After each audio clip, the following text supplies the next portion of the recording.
Hello, welcome to another Gravy Experience. I'm Brandon Jones, the founder of Gravy. Gravy is all about unpacking generational wealth.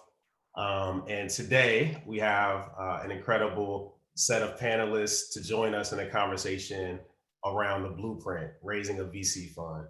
Our audience generally is very sophisticated, but we'd be remiss, to not get into how difficult of a task it is to raise a VC fund, how admirable it is for these folks to go out, make it happen, get it done. And they've come here. Now they've gone and climbed that mountain to let us know what that experience was like, provide perspective, provide insights into the journey, the takeaways, and ideally giving the audience, tips to help you understand if this may be a journey that you might want to go on as well. And that's really what Gravy is about.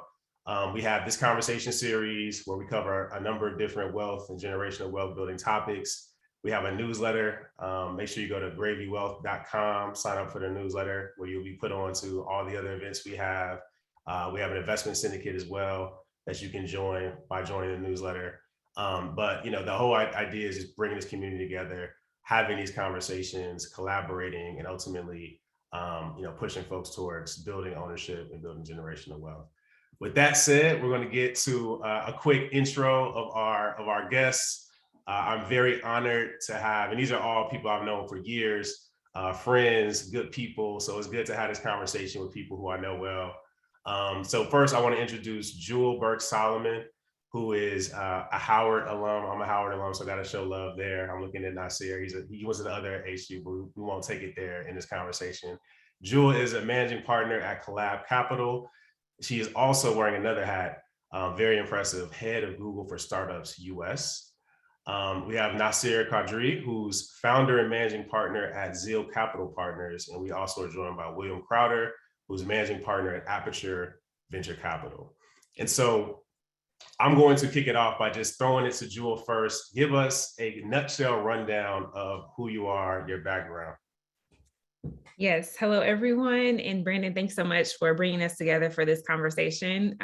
This is lovely to see you all's faces on the Zoom. I'm a new mom, so this is one of my first events back. So first of all, I have to say, excuse me, I have this thing called mommy brain, so the thoughts may not come at the same pace that they normally would.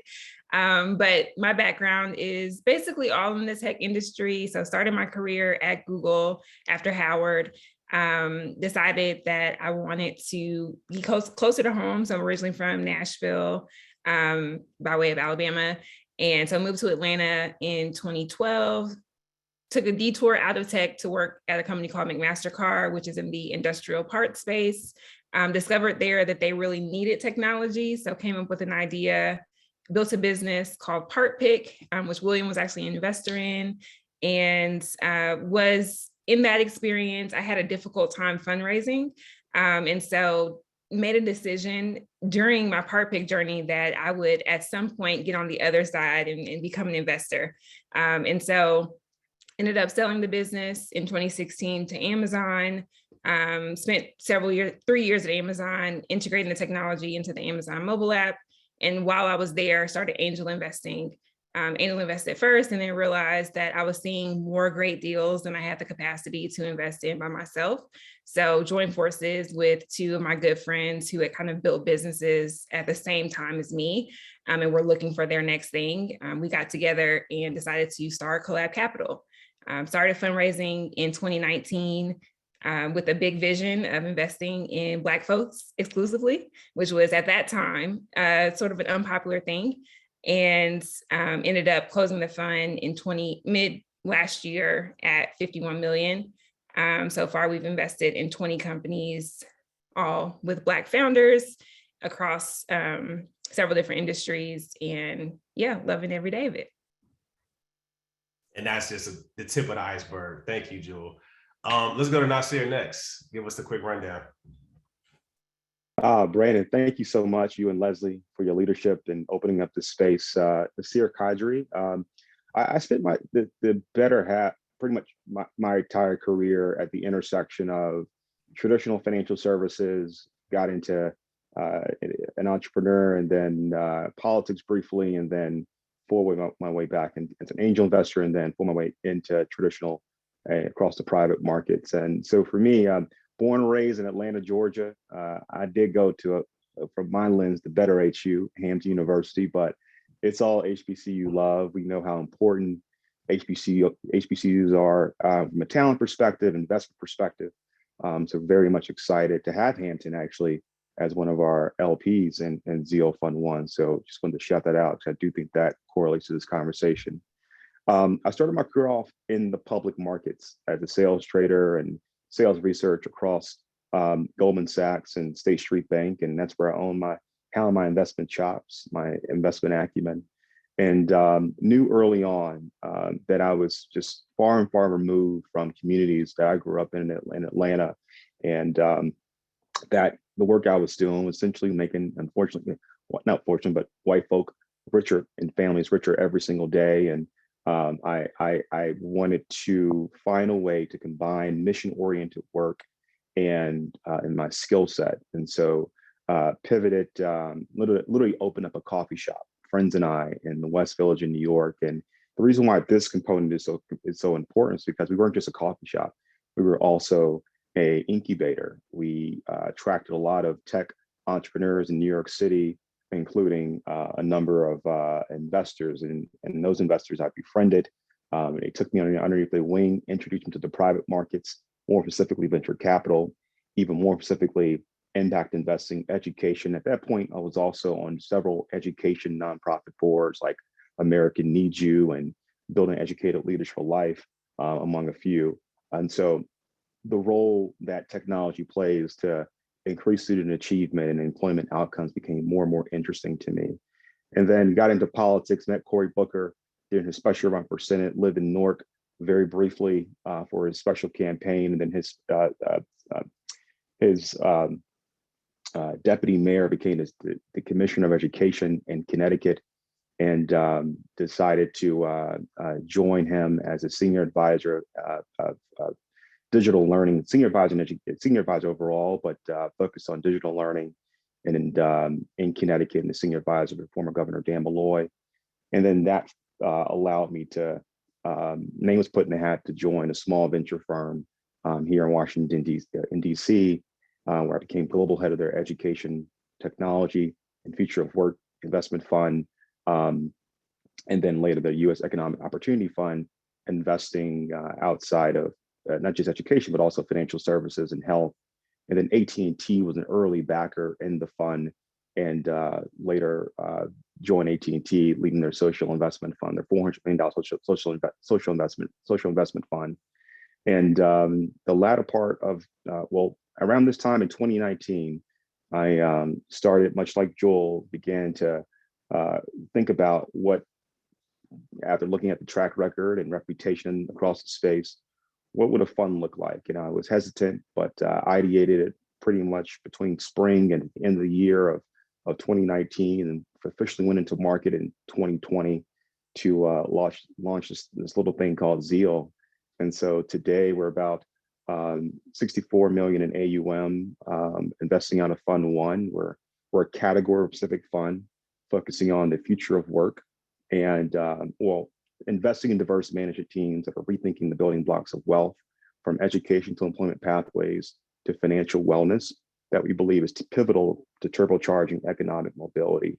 And we do this through our market-backed investment strategy, coined inclusive investing.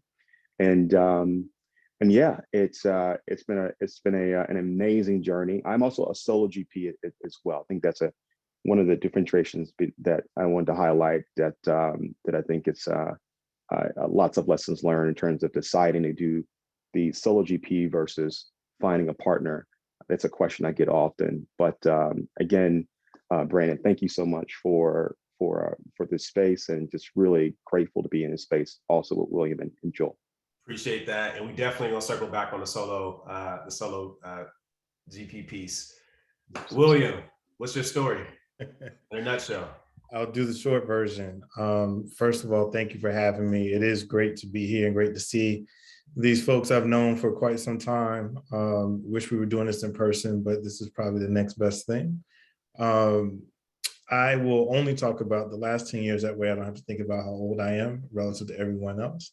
But I've had a number of different careers, but for the last 10, I guess more like 12 years or so, have largely been focused on investing, and in particular investing in diverse founders. So 2011,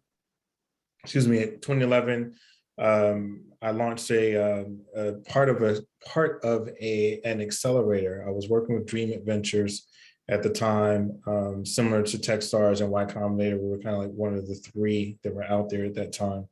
And we launched an effort to go find more diverse founders and to give them the opportunity to go through the accelerator experience. We did that in partnership with Comcast, and that led to Comcast approaching me in 2012 about running a fund for them that was specifically invest in Black and brown founders. And so I agreed to do it. We didn't think about it at the time, but it was the nation's first corporate-backed venture fund with a diverse focus. And built it from scratch, didn't know what I was doing, was trying to learn it on the fly. Fast forward 5 years afterwards, and the companies that we invested in, we probably invested in somewhere between 50 and 60 companies. It included Jules' company, which is how we met. And today those companies are worth over $5 billion. And they have Black leadership or brown leadership. And that was really significant because at the time of doing this work, nobody thought that we existed, neither as investors nor as entrepreneurs. And certainly if we existed in those forms, we weren't worthy of the capital. When I started doing this work, there were basically 7 Black people in the country that had the opportunity to influence whether or not a deal got done. And so to see where we are now, 10 plus years later, is amazing. Tremendous amount of progress, a lot more to see, but it's a great place to start. So ran a fund for Comcast for 5 years, left there. Morgan Stanley asked me to do something very similar for them.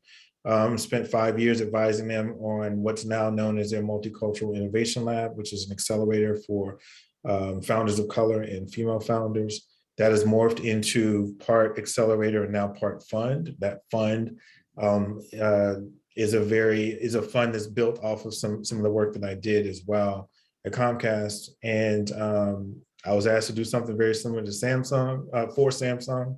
And I even advise Hearst now on their Level Up Ventures, which is a Black and brown founders fund as well. So everyone wanted to hear what I had to say about the topic and what you should do. And while I was taking notes over the course of those 10 years, I decided that I needed to do this the right way, which was to not just depend on a single corporation, but to recruit multiple corporations and engage them in a different way to level the playing field for founders. And it's ironic because I'm going to take this moment to do this because I haven't had a chance to do this, but part of the inspiration for the way that we structured our fund was derived from the experience that I had working with Jewel. And she mentioned the challenges she had with fundraising, but that's only part of the story of Part Pick. And so a lot of the things that happened with her as her investor were things I never wanted to see happen again. And so we've tried to use that as a unique input into how we built this fund. $75 million is our target, but we think we will probably end up at the end of this year north of that. We are largely focused on investing in fintech and fintech adjacent spaces. I like to say we invest where financial innovation meets diversity.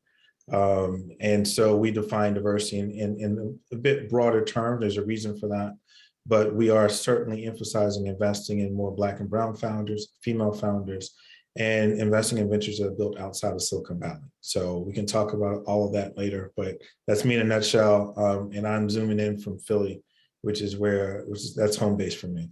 Nice. Big money we're talking about here, 75, 62. Jewel, I don't know if you were able to get your thesis in. What's the thesis for Collab? Well, the main thesis is that we saw a big gap in investing in Black people and being specific and intentional about that. I think now that's even changed in the 2-3 years since we started. But at the time that we started, it was taboo to even just say that we were investing specifically in Black founded companies.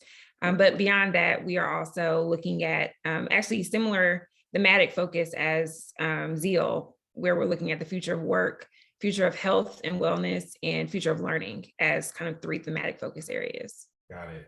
Okay, helpful. I'm gonna shoot really quick back to William, and then I'm gonna come to Nasir. William, you've been in the game for a while. You mentioned that you were one of the earliest funds focusing, or get the first corporate back fund focusing on diverse founders. So you've seen, I don't even say the before and after, the before, the before and the middle. Where are we right now? What is the level of representation that we're seeing in the VC game? Where have we come from, and where do we need to go? Number you can get quantitative with it. So, I mean, I think I couldn't tell you what the numbers are right now. I think that it feels like every Black person we know is a VC all of a sudden. But what I share with potential investors is that there's no amount of money and there's no amount of hiring that could change what's happened over the last 80 years. I mean, we've been held out of the game for the entire time. So whatever it is that we're doing, it's all catch up. We're still trying to level the playing field in every single way. I'm really happy to see this. I did a study with some friends of mine over at Culture Shift Labs about two and a half years ago. We found roughly 100, maybe 120 funds led by Black founders, Black managers. And they were all looking to raise. This was probably 2019, around the time that Nasir and Jewel were really starting to put pen to paper. And so we could only size the market based on what people wanted to raise, not what they had. Because if we did it based on what they had, right, the report was like, it's a short report, and you were trying to figure out why you wrote a report about such a small number. And so we had to optimistically size it for what people were looking to raise. But when you look at, even if you took all of us and said, I'm going to make you all whole, you're all going to get exactly what you're trying to raise, it still pales in comparison to what gets raised in any particular year. And the same is true for the people who are actually VC professionals. So most of us we've given up on the idea of working at somebody else's firm and decided to strike out on our own. And that's out of necessity.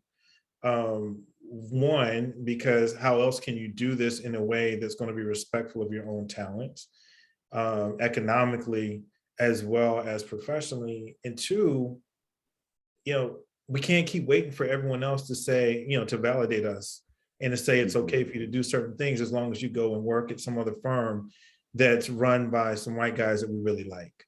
So that's where we are. And we're not in the middle. We're at the beginning.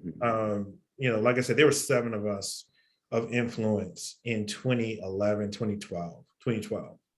And here we are 10 years later, and maybe there's 150, maybe there's 200 firms, but then you got to look at the size of those firms to understand their level of impact. And so we have a lot of people that have come into this game with a small amount of capital to begin with, which is fine. There's nothing wrong with that. But when we think about the folks that can really move markets and move the needle, it takes more than what I've got and what Nasir's got and what Jewel's got added together. It's still not enough to move the needle at every step of the way. So we can do a lot for pre-seed and seed stage, and maybe even Series A at this point with a few firms that we know. But we got a long way to go before we're moving markets at the same level of some of these other folks that have had the advantages for 80 years. We got a lot of work to do in that on that side of the on that front, I'll say, of the battle. Absolutely. Appreciate that historical perspective. It's a great segue. Brother Nasir, let's talk about raising a fund, like the process. How hard is it? How do you go about selecting a target size for your fund? Help us understand, maybe start with, on a scale from 1 to 10, 10 being, torturous. How hard was that journey? And then kind of unpack it for us a little bit. Is 12 an option? I mean, it was such a tough hill to climb, but at the end of the day, Brandon, and for me, it was just strong conviction, 1 in myself, 2 in the strategy that I felt was needed in the across the private markets, and it was. I also felt from a reputation perspective that founders that I was building relationships with, it was less about them taking money from a storied franchise. So Nasir, if the money came from, like, I would take your money, given not just the capital, but how you're thinking about, Jewel, the post-investment value creation, and William, the LPs that come along with you and your infrastructure. And so I really thinking this holistic approach. And of course, and to my earlier point, I spent maybe the first 4 months thinking about, should I continue to date and do this dual or tri GP thing? I couldn't point to, I had a lot of co-investors. We didn't co-invest much. And I had in my portfolio maybe 35 companies, a mixture between the two firms and angels.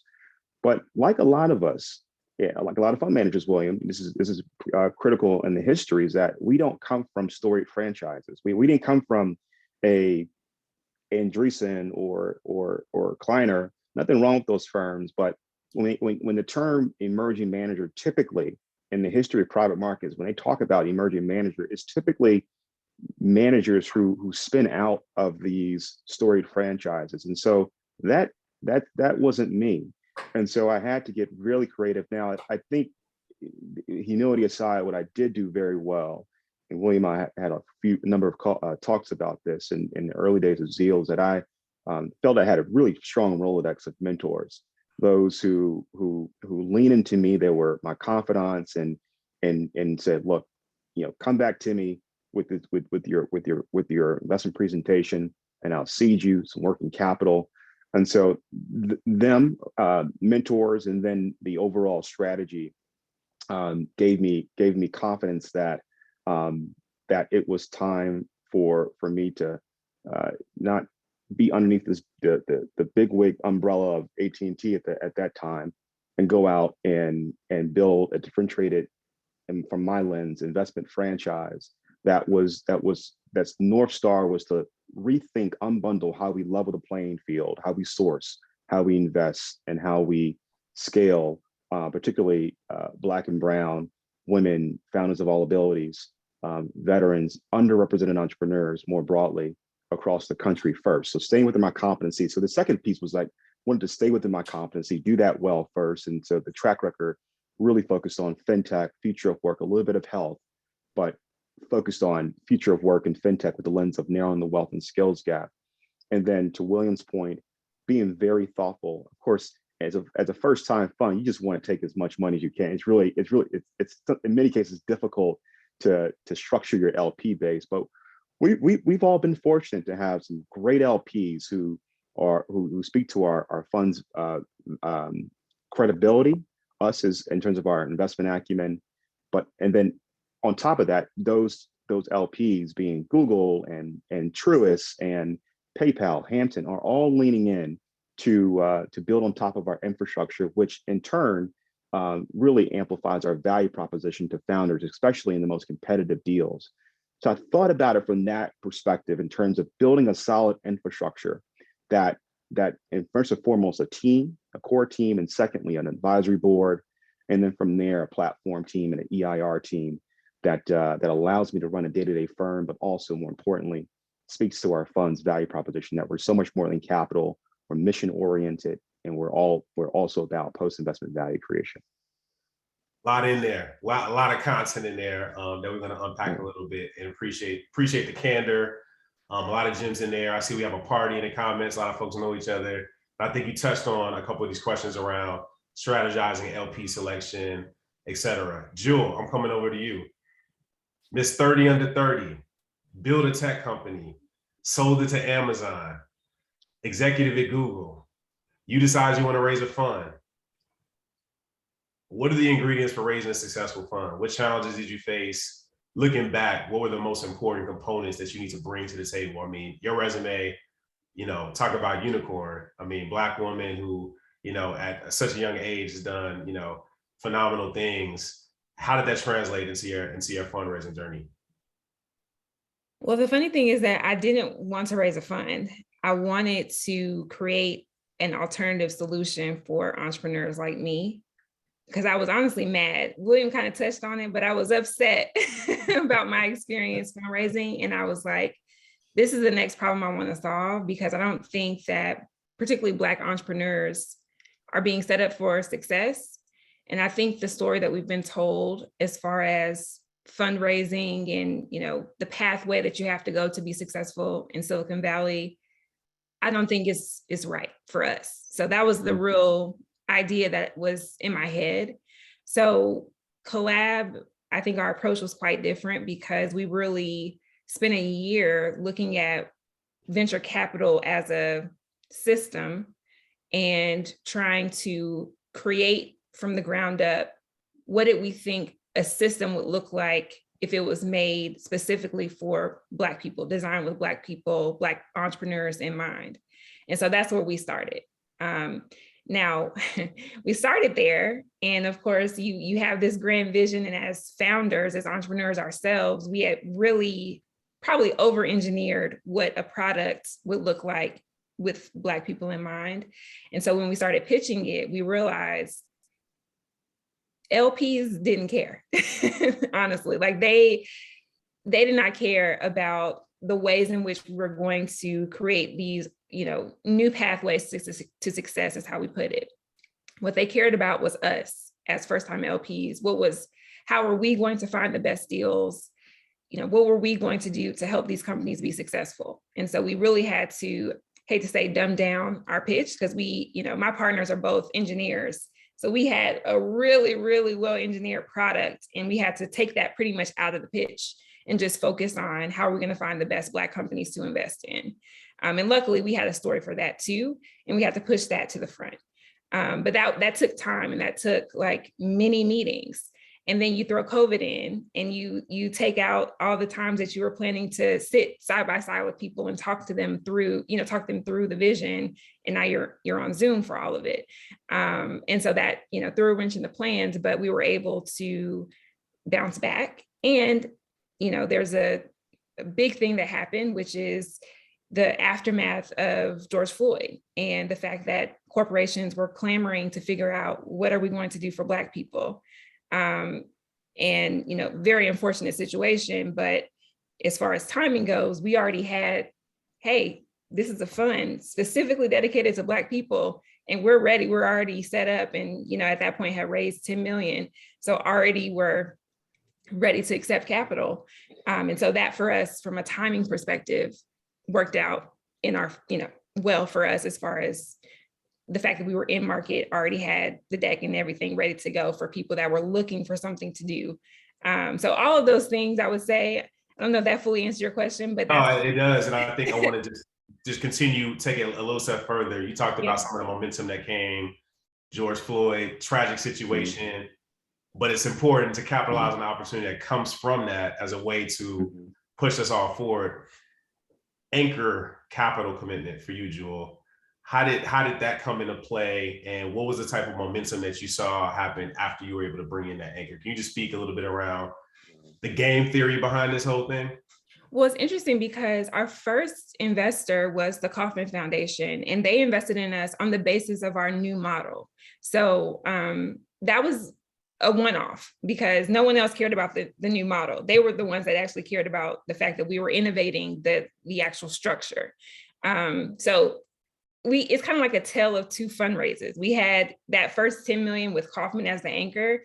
And then I would say, I can't even remember who came first of the George Floyd aftermath dollars, but, you know, it was one after the other: Google, Apple, PayPal, Bank of America, Goldman Sachs. It was like boom, boom, boom. But I think the real story here is that we were ready for it. We were ready to have all of those conversations, all those meetings. We had already made a couple of investments out of that first 10 million. So we had, you know, the story was building. And I think momentum and the story and how you're layering is kind of the name of the game in fundraising, because you want people to get excited. You want them to remember, you know, as it turns out, more companies are coming out of the woodwork saying, oh, we invest in Black folks too. So then you have to be different. You have to show how you're you're going to find these entrepreneurs. And so is paying attention to all of that and really being ready. That's kind of how we were able to quickly, after that happened, quickly close the fund once that shift in momentum happened. So, I asked Nasir, he gave it a 12 on a scale from 1 to 10, how arduous the journey is. We're talking to Jewel right now, who is, the creme de la creme when it comes to track record. And William, I'm turning over to you now. If you know William, he's a cool, calm, collected guy. He's unflappable in many ways. But I want to turn to you. We know it's a painful process. I want to hear, because I want people to really appreciate the resilience you need to have in this game. What are some of the darker moments that you experienced in your fundraising journey that you want to share? Oh God. So, I mean, for me, it's been a very different experience because it's funny because I actually remember Nasir and I getting together in New York and talking about where he was and what he wanted to do and what was the right time and what was the right approach and all of that. I remember talking to Jewel right before. I remember the early versions of the deck with Collab and what she was trying to do as well. And as they both know, I was actually trying to raise a fund years ago. I wanted to do something very different in 2015, 16. And so that was where I first started thinking about what would ultimately become Aperture, but it wasn't going to be Aperture then. And I came very close, agonizingly close, 4 different times, to the point that the week of closing, I had my anchor LP disappear. On the day of closing, I had my anchor LP disappear, literally disappear. Couldn't find them for 2 weeks, only to discover that they never had the money. They had lied the entire time. They got profiled in Bloomberg a year later for doing that kind of thing to more than just my fund, but 34 others. We had shady characters that had committed significant capital, couldn't be found when it's time to close. And so this thing, Aperture, was after a lot of frustration. I made a conscious decision to try one more time because there was something that was really bugging me, which was I just felt like this was the right model and it might have been the right time. And one of the things that Jules is emphasizing here, and the same is true for Nasir, was that much like my opportunity with Comcast, in my situation, it was right time, right place, right color. I know for a fact that had those things not aligned, then I wouldn't be doing VC. And it shouldn't take those things, but it did. And for the folks that have been able to raise their capital, and what seems like it didn't take that long because it all happened in a flurry of activity after George Floyd was murdered, most people don't realize what was happening before that. No one was giving us money for anything. It didn't matter if you wanted to invest in Black people or not. There were very few of us that were able to raise capital. And even if we had, the size of our funds pales in comparison to the size of the LP commitments we've been able to get in the last 2 years. So for me, I said I would try one more time, but this was it. I wasn't going to come back to VC. If this didn't work, that was done. And, I had people tell me when I said, hey, this is a number, this is a target. They told me, don't do it. Don't set yourself up for it. No one's going to give you that kind of money. You're shooting too high. You should do something smaller. But along the way, people have forgotten. I've been told everything. I've been told, why are you trying to be a solo GP? The first time, don't do that. You should, so go get a white girl so that you can have a better story. You can put her in front of everybody. You can get the money that way. I was like, I'm from the South. I never thought anyone would tell me to go get a white girl. It was crazy. It was everything you could imagine. Hey, don't focus on investing in Black people. No one does that. But what I realized along the way was that none of the people that had all this advice from me were giving me money. So it didn't matter what they had to say. There's no need to listen to them. And so the only one I was willing to listen to was myself. And I knew what I knew. I knew what I had experienced. I knew what I had seen. And I knew that coming out into the market, the thing that would be different about anything that I did was the fact that I was doing it. And so my hack on fundraising was that I was going to mimic what everyone else has done, which is leverage their networks and talk to the people who speak the same language as they do. So, hey, I went to Stanford, I went to Harvard, I'm in the Valley. My daddy used to be a VC, so I'm gonna go talk to all of his LPs and his GP friends, and I want to raise my fund that way. That's the way everyone else has done it. They've leveraged their networks to do that. So what language do I speak? I speak corporate language because I've been a corporate VC. I was a management consultant. So I already knew the issues and the challenges that you'd face if you were looking to raise capital from a corporation. But I wasn't going to the typical part within the corporation that most people would go to. I was going to go to the venture arm because I knew what they were lacking and I knew they didn't have a pathway to getting it, and I could provide that to them.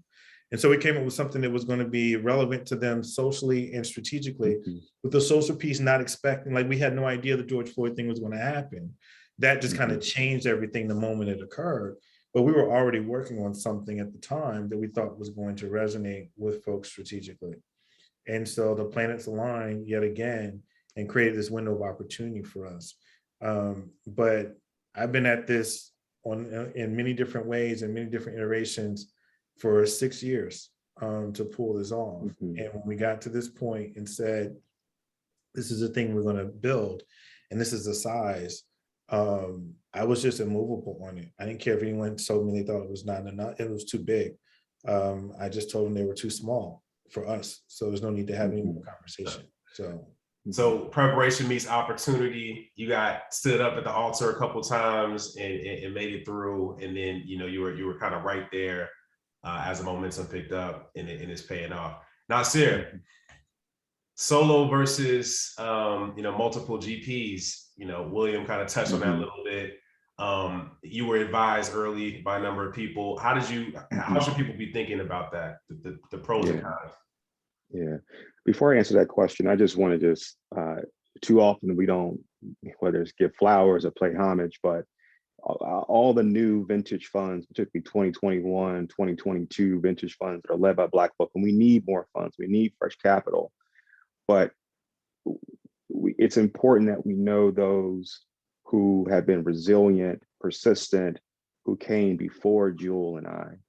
And William is in that small pool of Black fund managers who remain resilient and persistent. And I know the audience here, I think it's just a historic, y'all need to know about William, because we sit on your shoulders, William, and I just thank you for laying that out, because your story and a very, very few other stories are not shared as much as they should. So I just wanted to highlight and thank you. I appreciate that. Thank you, brother. Yeah, well said. Well said. Thank you, brother. So one of the things I ended with this whole solo versus dual tri-GP decision was stop leading with your solo GP, Nasir. You're building a company.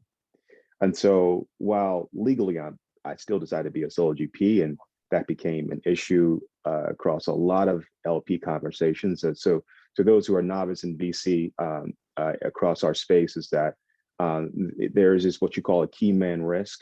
And so it's more of it's a higher risk when you choose to become a solo GP and you're managing, in my case, $64 million. And so, however, I do think it was the strategy around going from a solo GP to a dual and later a tri GP, which is very clear, that I've shared with my LPs. And so being very thoughtful around building the franchise as I think about Fund 2 and beyond. The second is, we're willing to take this risk on you because legally you still are the key man across Fund 1. How are you thinking about the infrastructure how are you going to have the bandwidth to run a day-to-day fund? And one of the things I'm learning more and more as we're all similar vintage years, right? It's like there's a huge difference between being an investor and being a fund manager, right? And so we go in with our strategy, portfolio construction, and how we think about pacing and and ownership and valuation, which valuation and ownership is correlates together. But what we, at least for me, that I did not think about is how the heck I'm going to think about running my back office and legal and tax and audit and well, the sourcing thing was well, just, and then building out the broader infrastructure. And so that continued still to be a learning experience for me, and blessed to have communities much like Joel and William. I'm a Kaufman Fellow, which has been a fellowship that's really allowed me, a community that's of other VCs that's allowed me to bounce these ideas off. There's a few of our friends, Mac and Kate Ventures, our sister, Monique Woodard, who, like William, I would put in that bucket as well, by the way, who's been in this game way before us, paying her dues. And so, but she too is a solo GP, and Mac is a solo GP, and a few others. And so we've been bouncing our ideas off in terms of how we're building the infrastructure. But ultimately, I just could not make the case to LPs that, XYZ and I have been co-investing years in advance, years ago, and even an operator or someone I invested in. And so I decided to do the solo GP thing as building a company instead of leading with being a solo GP for the duration of Zeal. Now, look, I don't want to toot horns, but Nasir, were you the largest solo fund first-time manager, Black-led at the time when you raised? That article came out. I think I believe it was one of the largest. I don't know, but I also want to give and pay respect to a recent sister who, Maria, who came out with much larger than mine. I think she's at 74, 75, focusing on women's health. And so TechCrunch and others want to take Nick pick, but for me, it's a new Black-owned venture fund, fresh capital for another fund, so Black entrepreneurs and those that are across the fintech future of work categories can explore being an investment partner. But that's not the story. I think the takeaway here is you had a lot of conviction. And I think, William, this shows in your story too. If I'm gonna go down this, if I'm gonna climb Everest, I'm gonna do it my way. I'm gonna decide how I want this to look. It sounds like both of you did that. And it sounds like both of you are actually gonna be really successful. Some of it is momentum, but I think a lot of it is just a thoughtfulness behind the approach. Yeah, and one thing I want to say, it's interesting because Nasir, when that article came out, it's not like it wasn't true. It was the biggest fund by a solo GP, a Black solo GP. But the fact that now there's another one so quickly after that tells you what's happening. Absolutely. These things are getting bigger really fast because we're now in the game. That's amazing. And I think that's something to get really excited about, because we're starting to get our own sandbox, and we haven't had that for a long time. And we're still playing catch up, but it's a wonderful thing when you're talking about, a Black woman who's got a $72 million fund, a brother who's got a $64 million fund. It's the type of competition we want to see. Yeah. Jewel, coming over to you. What are some of the pitfalls that first-time fund managers fall into, and what resources? I know Nasir mentioned Kaufman. What resources stand out from the crowd in terms of someone who has, this aspiration to help really, avoid those pitfalls, roadblocks? Yeah, to me, it's something that Nasir hit on, which is investor versus fund manager and the balance of time, and also the type of fund that you want to be. For us, me and my partners, all as business builders, our mentality is we want to be as, it's a term that people don't like to say, but helpful and value add as possible. But we really want to get in and work with the businesses, and that takes time. And that takes time away from, the back office. So you can't be, I don't want to do anything that's related to back office. So that means I had to put a person in place. We have an operator that manages the fund, and I don't touch it. Because I rather spend my time on strategy sessions with our founders, or, my my role is fundraising. So I'm already working on what's the strategy for Fund 2 and who am I going to talk to for, for Fund 2, and did most of the work for Fund 1 on the fundraising side. So to me, pitfalls would be thinking that I could do it all, which you all have given me more credit than is due for juggling, because I'm like, no, I need to figure out who can I put in place to do this thing. And so, yeah, I think it's a lot to it that most people don't know until you sort of get going with it. The legal aspect, it's a lot of legalese, it's a lot of contracts, it's a lot of putting together PPMs and, investment memos and all of these things. And so you have to have the right folks around you, team in place. Even if you do decide to do it by yourself as a solo GP, I think putting your army behind you is really, really critical. And that's something that, we've had to do at Collab in order to make it all work. Got it. Just to circle around the horn real quick, any other resources that you would throw out to people in the audience who may be interested in raising a fund that you think could really accelerate them on that journey? I'm really excited about the number of nonprofits that have rolled up over the past 3-4 years that's dedicated to increasing Black investors, like providing curriculum and education. So you have Malcolm, who leads the Black Venture Capital Consortium. Big fan, Florida A&M brother as well. And so we're actually excited to host one of his interns, undergraduate students, right? You have HBCU VC, of course. You have Black VC that now we have a number of regions and we have co-chairs. I'm the co-chair for the DMV region. And so the goal is to increase and collaborate with Black led funds, co-invest, educate, share lessons learned. So if you're not involved, I may be missing a few. I think MLT, who has historically focused on increasing Black, and I think Brandon, you're an MLT grad, I believe, when we first met. They're recognizing the push for a lot of their alum having an interest, who have the skills as well, being that they were in banking and consulting. I know John Rice is interested in forming partnerships with VC funds, and so you have these nonprofits that's goal is to educate and also connect to us, or even Story Franchise. They're interning at Story Franchise, which I think is great. So those are some resources if you're not tapped in. William, Joel, would you add in?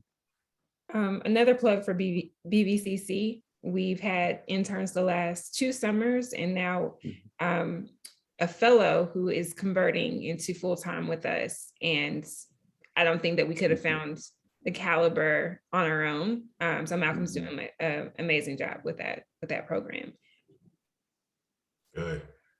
William, I'm coming over to you because you helped us appreciate the marathon effort that went into fundraising for you. The interesting part is you're really in an ultra triathlon at the end of the day, because you got to raise it, then you got to manage the fund, all the operations and infrastructure piece we talked about. But ultimately, you actually have to add value to your portfolio and deliver the returns. So how do you think about value creation? Yeah, so for us, we kind of started with that. So we wanted to figure out if there was a way to do something that was uniquely positioned in the market. So we knew what kind of LPs we wanted to have. We knew we wanted to have corporations involved. So we built an engagement model with them in mind. And so the whole idea here is that, and this ties back to Joel's experience. We invested in Joel when I was at Comcast, and the big question was, well, how was Comcast going to be helpful to what PartPick was doing? And we identified some real opportunities for them, but we couldn't get Comcast to engage in a way that was meaningful to what she was doing. And so it was a missed opportunity. And when you start to add those up as an investor, you're like, okay, so then, if I'm an entrepreneur, then why am I taking your money? Like, what is it that you're bringing to the table? What makes you stand out? And so we wanted to really focus on, we wanted to be able to answer that question. So for us, the answer to your question is, like, if you're looking for us as an early investor and we're going to help you build out your team and find all the talent you need or whatever, wrong fund, don't take my money, because I'm not going to do that. What I am going to do is we're going to find your customers. We're going to help you with business development. We're going to help you get enterprise ready, which is where we tried to focus the work that I did with Jewel, was getting that product and getting their solution ready to be seen, evaluated, and accepted on an enterprise level. Because when those things happen, then you've now changed the value of the business. So we like to say we invest at a discount, because no matter what our entry point is, if we know we're bringing 1, 2, 3, 4 new customers when we make that decision, or they're bringing some type of distribution arrangement or something that's going to be value creating for the business, then the moment we get that done, the value of the business goes up. And as long as it goes up relative to where we entered, then therefore we're investing in a discount. And everyone knows one of the key cardinal rules about investing is you invest low, buy low, sell high. Like, that's what you're trying to do. So when you think about the success of these companies, these startups that everyone loves to admire, et cetera, I mean, it really is about their traction and whether or not they get real traction post-investment. And we've seen Andreessen and everyone else, first round, you name it, they built their platforms on how they create value for their companies. We just took a little bit from everybody and gave it our own, put our own little spice on it and said, this is the way we're going to do it. And then we just stick to it, and we just do that. We don't try to do anything else outside of that. That's what we're for. That's what we do. And the companies that say, I want Aperture as an investor, they know that's what they're getting.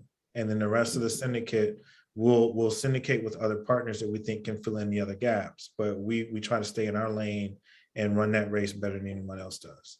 That's a solid motto. And I know we're now getting so much to cover, so much ground to cover, running low on time.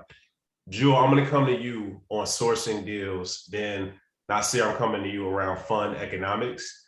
And then we're going to do a quick lightning round, 10-second answers to a number of questions, 30-second answers to a number of questions. So Jewel, how are we approaching sourcing deals? I have been working for the last 5 years since I sold my company. I put myself out there for entrepreneurs to come talk to me because I had a painful experience and I wanted to save other people from having similar experiences. So I started doing breakfast meetings every day, pretty much at the Gathering Spot in Atlanta 5 years ago, right when I sold my company, and started to build a Rolodex of entrepreneurs in the city. And, even when I was traveling, I would meet with people. That led to, I would say, our first 5-6 deals at Collab, where people that I just met over the years had gotten to know their business, had, helped them where I could. And then honestly, I've been strategic as far as the roles that I've taken. I lead Google for Startups. At Google, my job is to put together early stage programs, meeting businesses, at a very nascent part of their business. And I'm able to help them in that capacity. And we've invested in several companies that initially I met through Google for Startups. Similar, my partner, Barry, he leads Techstars, or was leading our Techstars program here in Atlanta, meets companies really early. When they're ready, we're the first call, right? So that's been our strategy, is we've placed ourselves in positions where we have early access to companies. We get to know them, we're helpful to them, and we're the first call when they're ready to raise. I love that. And, to the audience, this is real game here. William kind of walked through his motto. I mean, it's an unfair advantage to be able to have these partners who can immediately add value.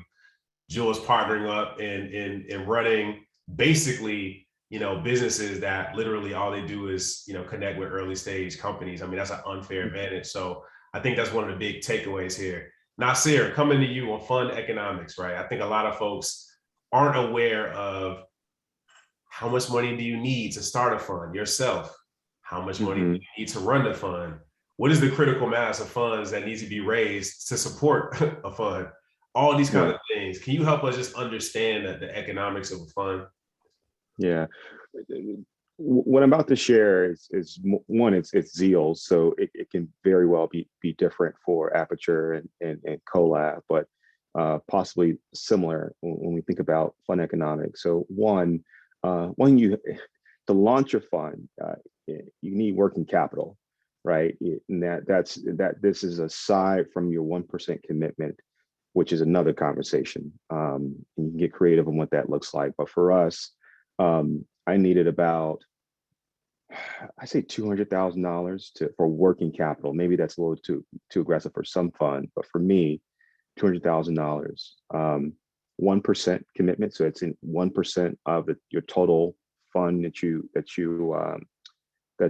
raise. 2 and 20, so 2% management fee, and the management fee essentially is what pays our bills, or whether it's our legal fee. Well, legal fees actually gets pushed back to our LPs, but salary for our teams and healthcare benefits, etc. That's your management fee.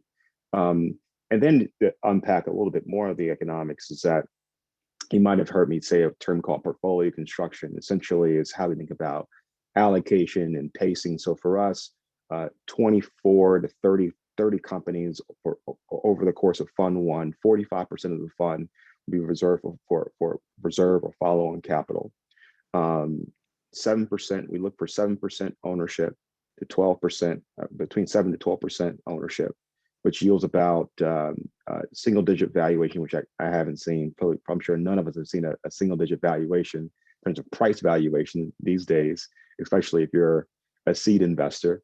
So for us, it's been about 12 to 18 has been our sweet spot, and that really depends, Jewel, right, on your fund size, right? If you are as you're around our fund size, it's quite difficult, especially if you want to take a sizable chunk of a company, even if you have strong conviction, to have an entry point at 30 million or 40 million, and you have a 50, 64, 70, 80 million dollar fund, unless you're not price sensitive. Again, this is Zeal's, by the way. And so that's a little bit of the portfolio construction and economics of Zeal's venture fund. I want to be clear on that, because again, it can be very different in terms of how William and Joel thinks about their portfolio construction. Oh, and by the way, we invest pre-seed to seed extension. I don't think none of us talked about the stage in which we invest in, but we're early stage investors, and I believe I won't speak for William and Joel, but maybe that's something that we should touch on before. Go ahead. I mean, William, throw out where you're focused stage wise. You're on mute.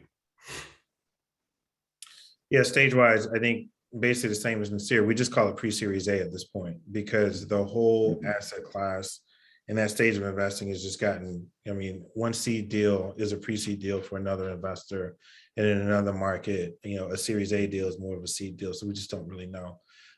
We try to get ownership that's in the 8 to 10% range, a little slightly tighter than Nasir, but effectively it's all the same. I mean, we're all struggling to figure out how do we get a meaningful part of the company for a check that's probably up to $1.5 million initially, and then having enough money on the back end to come back, if you're doing well, to invest again and again, and to try to preserve the ownership, so that when that company does become a $10 billion exit, you can say you own 5% of it, which would be amazing. Right? It's really hard to do, but that's really what we're on the hook to do, is to take the capital that we've raised and turn it into 3 to 4 times what it is. So Nasir's got $64 million, and he's just basically got a $256 million problem. So he's got to find a way to turn that $250 million problem. Million. So hey, we just got our first unicorn. So God willing. Congratulations. There you go. Yeah. Congrats. Oh, so look, we're gonna go over about 5 minutes on this one, just because it's too much content. Real quick, Jewel, are you Series A and earlier as well, or pre-Series A? Pre-seed, seed, if we want to use those terms. Like I said, we have a different approach, because we're thinking about what does it look like for founders to start businesses that ultimate goal isn't necessarily to become a unicorn. What does it look like for ultimate goal to be a profitable company that sustains on its own? So, we have a little bit different perspective, but I would say early stage, pre-seed, seed. All right, now we're going to enter into the lightning round. I'm going to kick it off with you. One thing I appreciate about all three of you is each one of you found out a way to come up with a unique but awesome name: Collab, Zeal, Aperture. William, how long did it take for you to come up with Aperture? I'm sorry, say it again, Brandon. How long did it come? How long did it take you to Oh. come up with Aperture? So interestingly, I decided to scrap everything about what I worked on before. And I grabbed my partner and we went through an exercise that took us about a week. And we came up with a long list and we kept chopping the list down. And thematically, we knew we wanted to do something different. We wanted the world to see something different. And so that's how we landed on the name. Nasir, Zeal. Zeal is everything you want in a partner, and a teammate, and a founder. Passionate, zealous. It's my favorite word. If you hear me speak or write, you hear the word zeal often. It was a no-brainer. It's actually a zeal. It didn't take long. Easy now, but at that point, how long did it take for you to lock it in? Well, one, you had your lawyers. You know, they had to do a little screen to see if there's a Zeal out there, and there is. There's a Zeal. Social media handles. Yeah, exactly. But there's a Zeal out in Tokyo. It's like solely 100% focusing on the Tokyo markets. But it's in the public markets at that. So I was like, I'm cool. I don't think there's no conflict of interest. So Zeal Capital Partners, it is. Collab. It didn't take long. I mean, our whole thing is about collaboration. It's short for collaboration. So, which oftentimes people say collab, and we're like, no, it's collab. Like, but for us, we were thinking, how do we bring together the best of what we got? You know, if it was only us, you know, that's kind of the nature of Collab Capital. That's what we do. That's why there's three of us, you know, just bring it all together. And look, a lot of people sleep on how important that brand is, right? You know, at the end of the day, it kind of opens up a mental door before you really have a conversation in terms of exuding a level of being official. All right, next. Jewel, what are you listening to right now, podcast-wise? Are you a podcast person? Oh, I thought you were gonna say music. I was like, I'm healthy hip hop, a plug for one of our portfolio companies because I have a little baby and I'm trying to give him good, positive things to listen to. But podcasts, or book, podcast or book. It's a recommendation that you know, one of your favorites. There's too many, but there's so much. What is top of mind? I'm always interested in the stories of people who have built everything. So I love how I built this, got Raz. And then I'm a big fan of entrepreneur biographies. So I recently listened to Ursula Burns' book, which I feel like didn't get marketed well enough, but very interesting, even though she's not necessarily, you know, building from the ground up, but just her story climbing was really. She's the truth, no question. William, what do you listen to podcast wise? I don't do podcasts that much. I kind of pick them off. Jewel mentioned one, which I like to pick off when I hear something that's really interesting that Guy Raz is going to cover. I got a bunch of books on my desk right here, but I think the one that I'm highlighting right now is it is really about, it's called Thinking in Bets. It's by a professional poker player, Annie Duke. And it's all about making smarter decisions and understanding what happens when you make those decisions with imperfect information, which is effectively all we do every single day. So, what was it called, William? I couldn't hear. Thinking in Bets by Annie Duke. Nasir, what are you listening to podcast wise or books? Yeah, you guys may judge me here, but I love to read. I love to take my mind off of VC every now and then, read. I'm sure a lot of you know the read. But books, the messy middle. And then I'm also writing a book. And I'm actually in a position to share it publicly. I'm really excited. It's called Why I Can't Sleep, the role that entrepreneurs play in revitalizing rural and urban America. And I tell the story of these three entrepreneurs who I've gotten to know over the past like 10 plus years, and tell a little bit about my story as well. But this idea that if entrepreneurs are truly going to be the change agents of our country, for the globe for that matter, then it has to include everyone, not just a very few coming on average the same 10, 12 universities in terms of graduates. And so just really excited to, and talk about brand, that it is very intentional that as you build a franchise, I do want to kind of share some lessons learned, but also share entrepreneurs who I've gotten the chance to know, and and who don't come from the Valley, and have very interesting backgrounds. So you heard it here also love first. Drop the book out, join the Gravy Conversations for world premieres. William, what is your success ritual, your morning ritual? What are some of the things that you have to do to get in your zone to perform optimally? Well, for me, it's interesting because I know everyone was talking about the younger kids earlier. My kids are not young. So I've got 2 kids that are in high school, one of which is about to make a decision about where he's going to go to college. So my morning routine is actually getting them up. Thank you. Getting them up and getting them out the door. And that window that I have after they've left the house and it's quiet, there's a window between that moment and the first call. I don't do anything before 9:30. And so that's my time. And I just try to, kind of get my game face on by not thinking about anything else. Some people consider it to be meditation. It's not. It's just my quiet time. And it's just kind of getting my reset, getting myself prepared for the day, because you have no idea what's about to happen, even though you've got it on your calendar. That's not the way it plays out. So that's my time. That's All right. I use that. Got it. Jewel, same question. Well, I mean, look, there's pre-baby, and then there's all that goes out the window. So Oh my gosh. It is nothing like what it was before. I was a tea, get my tea, get my meditation, get my prayer, all of that before. And now I'm getting yelled at by a little baby who wants to eat.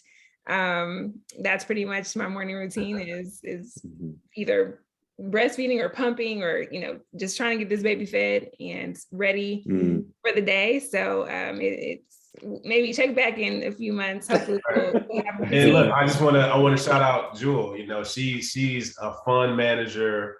She's running Google for Startups US and has the young baby at home. So I don't want to hear any excuses from anybody in the audience at all about what can be done and what can't be done, because we're looking at living proof right now.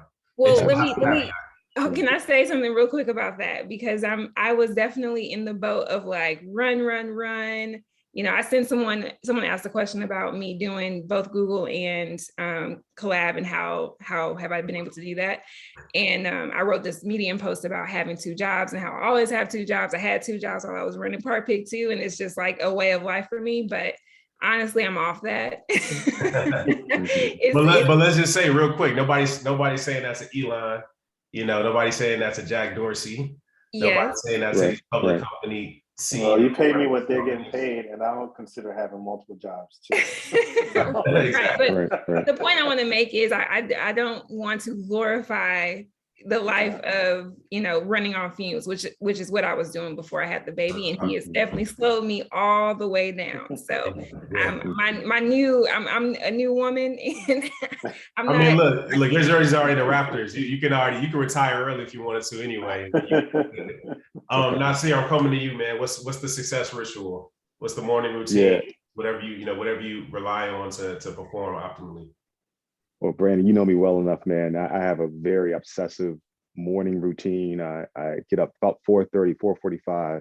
This is so subjective, but that's just my quiet time. I go for a run. I'm in prayer, I'm in meditation very consistently. And even less about the morning, particularly Saturday afternoons, I have this alter ego where I DJ. I DJ when I'm in town, when I'm available, 12 to about 4 or 5 o'clock at this record store in Union Market in DC. So for those of you who are in DC, I spend nothing but vinyls. No, yeah, you should. In Union Market, nothing but vinyls, William, jazz, house music, soul, 65, 85. A lot of funky stuff was happening around that time. So DJ Nasir Q is someone asked DJ name, but I keep it simple. But that's been very therapeutic to me to get into music, and I zone out and really get in an amazing creative space. And I think there's a correlation between doing that and being effective in our work. Got you. All right, we're way over. I'm gonna do 2 more quick lightning round questions. Keep it 10 seconds if you can. William, what would you be doing if you weren't a fund manager, a VC investor? What would be your In a I'd perfect actually be, world. I'd probably be a teacher, college professor. Mhm. I've always wanted to teach based on my experience, not based on degrees, but bringing real world experience into the classroom. I love it. Jewel.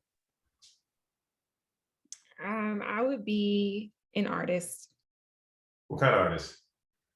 a visual artist, a painter. Interesting. I like it. Nasir, DJ. Plus one. No. Plus one William. One of my biggest regrets. I wish I would have became a teacher at least for a couple years before going into private sector. And I love kids. Education is very important to me, and I felt like I really could have been a decent engager and educator. So Look, I teaching mean, for sure. opportunity it's still out there. So it's not chapter's not closed yet. Yeah. What advice, William, would you give to your younger self? Ooh.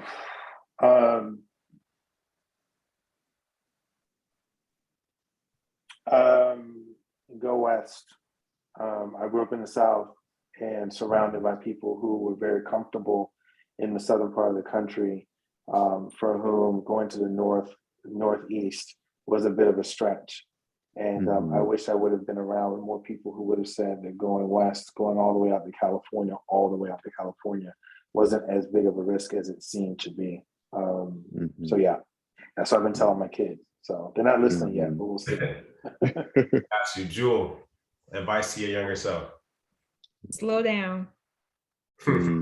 I was moving fast. I, finished school early, started doing all these things, and I was turbocharged all the way through. I would tell myself to take it all in, experience it, enjoy it, slow down. Got you. Nasir. My late grandmother used to tell me, baby, never let your failures go to your heart, baby, and your wins go to your head, baby. So I keep that front. I've always kept that front and center. Never letting your losses, your failures go to your heart, and your wins go to your head. Got it. There you have it. We got three of the most brilliant minds in the business opening it up, giving you the formula of the game. I just want to say thank you. I really appreciate it, Jewel, Nasir, William, for taking the time out to share, some of your blessings and bless others. For the audience, thank you for coming out, supporting the conversation series.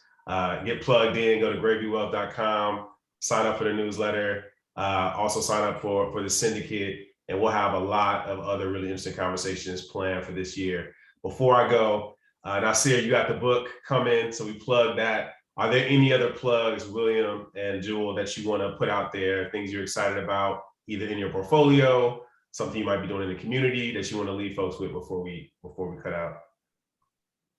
Jewel? I also have a book that I'm working on, so that will be coming next year. World premiere. Yes. Can you give us some goodies, or is that it?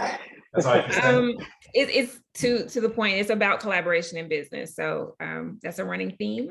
So excited about that. And otherwise, the portfolio, I encourage you guys to go on collab.capital, check out the companies that we've backed, and support them in any way you can.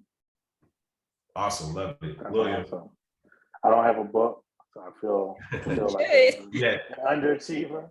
No, I think the only thing I'll call out is that we just we had a deal announced this week with a Black woman running a retail technology company based in Atlanta called Lily R&B.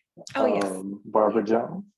And we co-led that round with Serena Williams and her venture fund. So really excited about getting behind her.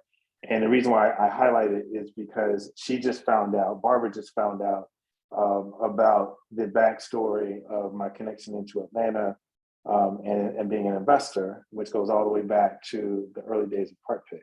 So we're going to start telling that story a little bit more so people understand more about why it's so powerful to have this network of us actively engaged in this space. So we're excited about that one.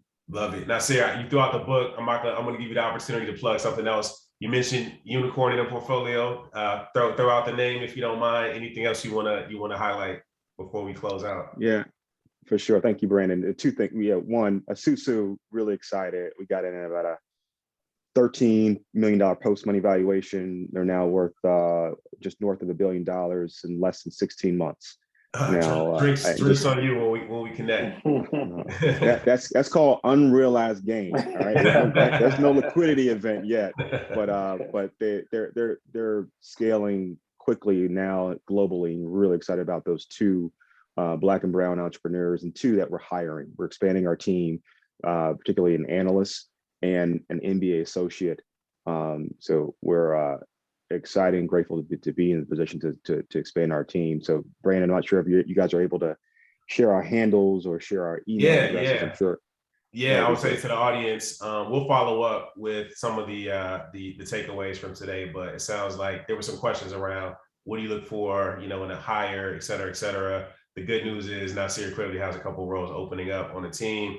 So so check it out, Zeal Capital. Anything else you want to put out there? That's it. That's it. Thank you. All right. Well, it's funny. Jewel said she's stepping away, but then she's like, "Oh, Collab Capital, still at Google, mom. And I'm writing a book as well." So she said she's fading away. I guess that's the new version of fading away. But just want to say, hey, thank you all for the time. Really appreciate it. We'll do it again.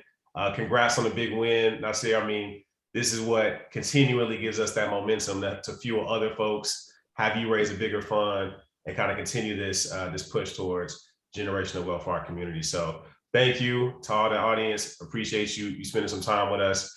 We're gonna get the recording out for the folks that couldn't make it. Otherwise, have a great rest of your evening, and see you at more gravy stuff. Take care, everyone.